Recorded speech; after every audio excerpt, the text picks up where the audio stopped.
Hi friends, అందరు ఎట్లున్నారు friends? మంచిగా ఉన్నారా? నేనైతే నిన్నటి నుండి కొంచెం మనసంతా బాధగా నిండిపోయింది ఫ్రెండ్స్. ఎందుకు అంటే నా లైఫ్లో ఒక సాడ్ న్యూస్ అంటారు కదా, ఒక సంఘటన అయితే జరిగింది. అది ఎందుకు మీతో షేర్ చేసుకోవద్దు అని నేను ఈరోజు మీ ముందుకు వచ్చిన. ఎందుకంటే ఇది నా లైఫ్లోనే కాదు, ప్రతి ఒక్కరి లైఫ్లో జరుగుతుంది. ప్లీజ్ ఫ్రెండ్స్, ఫస్ట్ అయితే మీరు ఇది ఒక్కటైతే వినండి. నేను ఈ వీడియో సబ్స్క్రైబర్స్ కోసం లేదంటే లైక్ల కోసం మాత్రం అస్సలు చేయట్లేదు. ఒక మనసున్న మనిషిగా, ఒక ప్రేమించే మనిషిగానే నేను ఫీల్ అయినా కాబట్టి నేను ఈ మాటలు మీతో షేర్ చేసుకోవడానికి మీ ముందుకు వచ్చిన. దయచేసి నేను సబ్స్క్రైబర్ కోసం దానికోసం అనుకోవద్దు ప్లీజ్. మేమైతే మంచి మనసున్న మనుషులము, మాకు ప్రేమ జాలి దయ అంటే తెలుసు అన్న వాళ్ళు వీడియో చూడండి ఫ్రెండ్స్, లేదంటే వెలికి వెళ్ళిపోండి ప్లీజ్.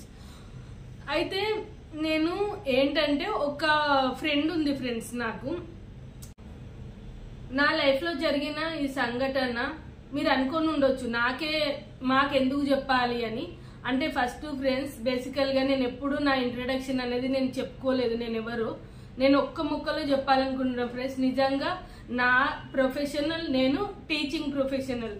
అంటే 10 సంవత్సరాలు నేను టీచర్గా స్కూల్ సెకండ్ ఇన్ఛార్జ్గా చేశాను. తర్వాత 12 ఏళ్ళు లెక్చరర్గా చేశాను ఫ్రెండ్స్. తర్వాత ఒక పెద్ద సేవా సంస్థ ఆర్గనైజేషన్కి నేను పెళ్లికి ముందు నేను డిస్ట్రిక్ట్ యూత్ ఇన్ఛార్జ్గా కూడా ఉన్నా ఫ్రెండ్స్. అంటే ఇది ఇప్పుడు ఎందుకు చెప్తున్నానంటే మా ప్రొఫెషన్లో జరిగేది 10 మందికి మంచి చెప్పడం. అది చెప్పే వాళ్ళు వింటున్నారా వినట్లేదా అని అది పక్కన పెట్టండి ఫ్రెండ్స్. ఒక క్లాస్ రూమ్లో ఒక టీచర్ ఉంది చెప్తున్నది అంటే, ఒక 20 మంది స్టూడెంట్స్ ఉన్నారు అంటే అందులో వినేది ఒక 3-4 ఉంటారు. చాలా మంది యాక్షన్ చేస్తూ ఉంటారు. అది మాకు చెప్పే వాళ్ళకు కూడా తెలుసు. సో అందుకోసమని ఈ రోజు నాకు జరగబోయే నేను చేసిన ఈ పొరపాటు అట్లీస్ట్ ఈ వీడియో ఒక 100 మందికి పోయినా గానీ అందులో కనీసం ఒక 5 మెంబర్స్ అయినా గానీ నా స్టూడెంట్స్, నా ఫ్రెండ్స్, నా సబ్స్క్రైబర్స్, నా ఫ్రెండ్స్ మీరందరూ సో వింటే, మనసులో పెట్టుకుంటే అది చాలు అని నేను ఈ వీడియో వేస్తున్నా. పెళ్లికి ముందు నేను అమ్మ వాళ్ళ ఇంటి, అంటే మేము ఇప్పుడు అమ్మ వాళ్ళు ఉండేది కరీంనగర్. అయితే మేము ఉండేది కరీంనగర్కి దగ్గర, ఒక అరగంట జర్నీకి దగ్గరలో అనమాట. అక్కడ నేను స్కూల్లో వర్క్ చేసేదాన్ని. అంటే ఒక 6 ఇయర్స్ టీచర్గా, తర్వాత టీచర్ కమ్ సెకండ్ హెచ్ఎం లాగా, అంటే ఇన్ఛార్జ్ లాగా, అంటే అట్లా వర్క్ చేసేదాన్ని. నేను సెకండ్ ఇన్ఛార్జ్ కన్నా అంటే ముందు హెచ్ఎం, అంటే first incharge HM madam Jayashree madam. ఆ మేడము నన్ను ఎట్లా చూసుకునేదంటే కన్న బిడ్డలాగా చూసుకునేది ఫ్రెండ్స్. నిజంగా 2 అమ్మాయిలు. సో నేను ఆమె తోటి అమ్మాయిని కంటే నాకంటే ఒక 15 ఇయర్స్ పెద్దనేమో అంతే ఆ మేడము.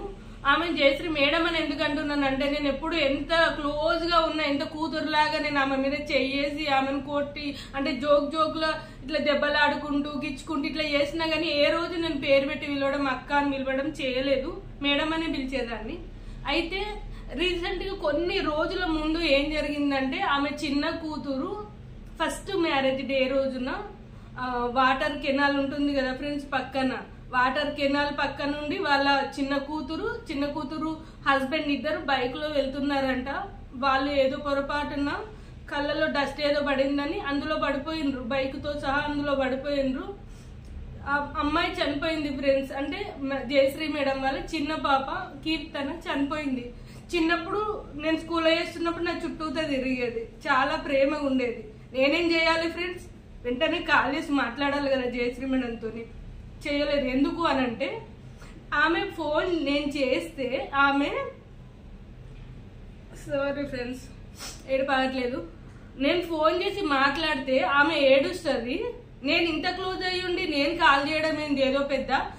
మేడం దగ్గరికి వెళ్ళి హగ్ చేసుకొని ఏడ్చి నేను ఉన్నా అని ధైర్యం చెప్పాలి. అంతవరకు దాకా నేను ఆ మేడం గొంతు విని తట్టుకోలేనని నేను ఊరుకున్నా ఫ్రెండ్స్, మాట్లాడలేదు. సో నేను ఎప్పుడు కరీంనగర్ వెళ్తున్నా వస్తున్నా, అంటే చాలా తొందరగా ఏం వెళ్ళాను. ఒక 5-6 మంత్స్కి ఒకసారి వెళ్తా, ఎక్కువ ఉండట్లేదు. ఎందుకంటే మా కృష్ణకి కుకింగ్ చేసుకోవడానికి కొంచెం ఇబ్బంది, చక్కగా తినడు, నువ్వు రారా అని అంటూ ఉంటాడు. సో అందుకోసమని ఈయనకి ఇబ్బంది అవుతుందని మా అమ్మని ఎక్కువ రోజులు ఉండమంటే కానీ నేను ఎక్కువ రోజులు కరీంనగర్ లో ఎక్కువ ఉండరు. ఒకవేళ వెళ్ళినా కానీ వెళ్తా, ఏదో 2-3 రోజులు ఉంటా వచ్చేస్తా ఫ్రెండ్స్. అంటే నేను ఒక్కదాన్నే కాదు, నాలాగా అంటే మన బిజీ లైఫ్ లో పడిన వాళ్ళు ఈ ప్రపంచం అంతా అట్లనే ఉంది. అంటే ఎక్కడ ఏం జరిగినా గానీ పట్టించుకోము, ఎందుకంటే ఎవరి పనులు వాళ్ళకు ఉన్నాయి. నిన్న నాకు తెలిసిన సంఘటన ఏంటంటే, మా తెలిసిన వాళ్ళే కాల్ చేశారు. నా స్టూడెంట్ కాల్ చేసి, మేడం మీకు 1 month బ్యాక్ కాల్ చేశానంటే, అప్పుడు అవును ఊర్లో ఉన్నానా వీలు కాలేదు అని చెప్పిన ఫ్రెండ్స్. అతను ఏం చెప్పాడో తెలుసా ఫ్రెండ్స్, మా మేడం చచ్చిపోయిందని చెప్పాడు. అయితే నేను చేసిన మిస్టేక్ ఏంటి ఫ్రెండ్స్, నేనే కాదు చాలా మంది ఇట్లనే చేస్తూ ఉంటారు. నేను నిజంగా ఫస్ట్ టైం నా మీద నాకు ఎంత అసహ్యం వేసిందంటే, నిజంగా ఇన్ని రోజులు వెళ్తూ వస్తున్నా, ఒక్కసారి ఒక్క అరగంట జర్నీ అటు, అరగంట జర్నీ ఇటు, ఒక్క 1 day పోతే పోయింది, ఒక 1 day రోజన్నా కానీ వెళ్ళి నేను మేడంతో మాట్లాడలేదు. కనీసం మాట్లాడి ఉంటే ఆ ఫీలింగ్ అనేది, బాధ అనేది, భారం ఇంతగా ఉండేది కాదేమో ఫ్రెండ్స్. నిజంగా ఎంత బ్లండర్ మిస్టేక్ అంటే, ఇట్లా దయచేసి ఫ్రెండ్స్ ఈ స్టోరీ మీకు ఎందుకు, రియల్ స్టోరీ నా లైఫ్ లో జరిగింది ఎందుకు చెప్తున్నానంటే, చాలా బిజీగా ఉంటాం, ఎవరి లైఫ్ వాళ్ళది, అసలు పక్కన వాళ్ళకి ఏం జరుగుతుందో కూడా పట్టించుకునేంత మనకు టైం ఉండదు.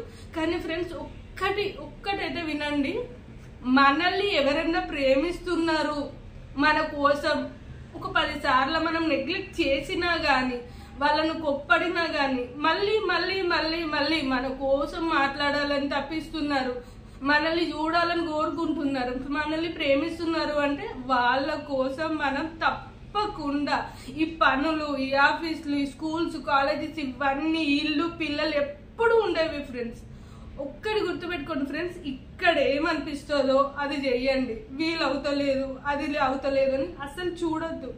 నేను ఈరోజు చేసిన బ్లండర్ మిస్టేక్ లైఫ్ లాంగ్, ఒక్కసారి మాట్లాడలేకపోయినా, మా అమ్మతో మాట్లాడలేకపోయినా, జయశ్రీ ఫ్రీడంతో అని ఎంత ఉంటుందంటే, నేను చచ్చిపోయాక అది ఆ బాధ పోదు ఫ్రెండ్స్. ప్లీజ్ ఎవరైనా మనం ఒక్కరిని ప్రేమిస్తున్నాము అని అంటే, వాళ్ళు మన ప్రేమను చులకనగా చూస్తే, వాళ్ళు మనల్ని ఇన్సల్ట్ చేస్తే వదిలేసేయండి. వాళ్ళకు మనం ప్రేమించేంత హృదయము మనకున్నా గానీ స్వీకరించేంత సీన్ ఎదుటి పర్సన్ కి లేదని వదిలిపెట్టేసింది వాళ్ళని. లీవ్ ఇట్, మీ లైఫ్ లో నుండే తీసేయండి ఫ్రెండ్స్. కానీ ఎప్పుడైతే మనం ప్రేమించే వ్యక్తి ఎప్పుడు ఎదుటి వ్యక్తి మనల్ని కూడా ప్రేమించుతుందో, వాళ్ళు ఎంత పేదవాళ్ళైనా, ఎట్లాంటి సిచ్యువేషన్లు ఉన్నా, మన చేతిలో రూపాయలు లేకపోయినా పోండి, మాట్లాడండి, ఒక ప్రేమకు ఒక హగ్ ఇవ్వండి ఫ్రెండ్స్. ఎందుకంటే ఈ రోజు బాగున్నామంటే ఈ రోజు కాదులే, ఆమె రమ్మంటుంది, నన్ను చూడబుద్ధి అవుతుంది, రేపు పోదాంలే అనుకోకుండి ఫ్రెండ్స్. రేపటి వరకు ఉండేది ఎవరు, చచ్చేది ఎవరు, వాళ్ళే పోతారు, మనమే పోతాం, చెప్పలేం కదా ఫ్రెండ్స్, తలరాతలు ఏది రాసి పెట్టుందో. సో నేను మిమ్మల్ని కోరుకునేది ఒక్కటే ఫ్రెండ్స్, మిమ్మల్ని ప్రేమించే వాళ్ళను మీరెప్పుడు అశ్రద్ధ చెయ్యకండి ఫ్రెండ్స్. మనతో పాటు మన అమ్మ రావాలి, మన తమ్ముడు రావాలి, నా కొడుకు రావాలి, బిడ్డ ఎవ్వరు అవసరం లేదు. ఒకరి దగ్గర మనల్ని ప్రేమించే వాళ్ళు మనల్ని చూడాలని కోరుకుంటున్నారు, వాళ్ళ స్థితి బాగాలేదు, సిచ్యువేషన్ బాగాలేదు అంటే మనకు కాళ్ళు అవుతున్నాయి కదా ఫ్రెండ్స్. మనం ఒక్కరిని పోవాలని ట్రై చేయండి. నాలాగనైతే మీరు బాధ భరించోదన్నీ ఉన్నాయి, కానీ ఒక్కసారి మనిషి మాత్రం చచ్చిపోతే, మనం ప్రేమించేవాళ్ళు, మనల్ని ప్రేమించేవాళ్ళు చచ్చిపోతే ఎన్ని కోట్లు పెట్టినా కానీ వాళ్ళు తిరిగి రారు ఫ్రెండ్స్. సో ప్లీజ్ మీరైతే నాలాగా ఎవరు బాధపడవద్దు, ఎందుకంటే ప్రతి ఒక్కరి లైఫ్లో ఇట్లా జరుగుతుంది ఫ్రెండ్స్. ప్రేమించే వాళ్ళను మీరు ఆదరించండి, మీరు ప్రేమించిన ఎదుటి వ్యక్తి ప్రేమించట్లంటే వదిలేసి. ఫ్రెండ్స్, నా పేరు చెప్పడం మర్చిపోయాను నేను ఇందాక. నా పేరు వసుంధర, అందరు వసు అంటారు. నేను ప్రెసెంట్ అయితే వెళ్ళట్లేదు కాలేజ్కి, ఎందుకంటే కనే చిన్నవాడు కదా, స్కూల్కి హాఫ్ డేనే ఉంది, ఎల్కేజీ, వెళ్ళడం తీసుకురావడం తీసుకెళ్ళడం నేనే చూసుకుంటున్నాను. సో అందుకనే ఈ యూట్యూబ్ ఛానల్ కొంచెం టైం ఉంది కదా అని ఈ ఛానల్ రీసెంట్గా పెట్టాను. సో నా ఉద్దేశం ఏంటంటే, నేను ఎప్పటికీ భయపడను ఫ్రెండ్స్. నిజంగా అంటే మనం తప్పు చేయనంత వరకు మనం తప్పు మాట్లాడనంత వరకు ఒకరికి ఎందుకు మనం భయపడాలి, నెగటివ్ పర్సన్స్ కూడా ఎందుకు భయపడాలి. దాటుకుంటూ ఏనుగు వెళ్తూ ఉంటే కుక్కలు ఆటోమేటిక్ గా మరుగుతాయి కదా ఫ్రెండ్స్. సో మనం మంచి మాట చెప్పినప్పుడు సిగ్గుపడాల్సిన అవసరం లేదు. మనం ఒక మంచి పని చేసినప్పుడు ఎవడో ఏదో అంటాడని సిగ్గుపడాల్సిన అవసరం లేదు. అవునా ఫ్రెండ్స్? సో ఇది నేను ఎందుకో నాకు జరిగిన సంఘటన ఎందుకో షేర్ చేసుకోవాలనిపించింది. సో దీని వలన ఆ థాట్ అనేది ఒక చిన్న మనసులో నిజమే, అయ్యో ఇట్లా జరగొద్దు ఏదన్నా ఉన్నప్పుడు లేదు లేదు మనం ముందే రియలైజ్ కావాలి అని కనీసం ఒక 5గురైనా కానీ అనుకుంటారు కదా ఫ్రెండ్స్ నా వీడియో చూసి. సో నేను అందుకోసమనే నేను ఈ వీడియో ఈ రూపంలో మీ ముందుకైతే వచ్చిన ఫ్రెండ్స్. నాకు ఒక్కడే బాబు ఫ్రెండ్స్, కార్తిక్ కృష్ణ కన్నయ్య. మా హస్బెండ్ పేరు కృష్ణ. త్వరలో లైవ్ రావడానికి మీతో మాట్లాడడానికి అయితే ట్రై చేస్తాను ఫ్రెండ్స్. Bye bye friends.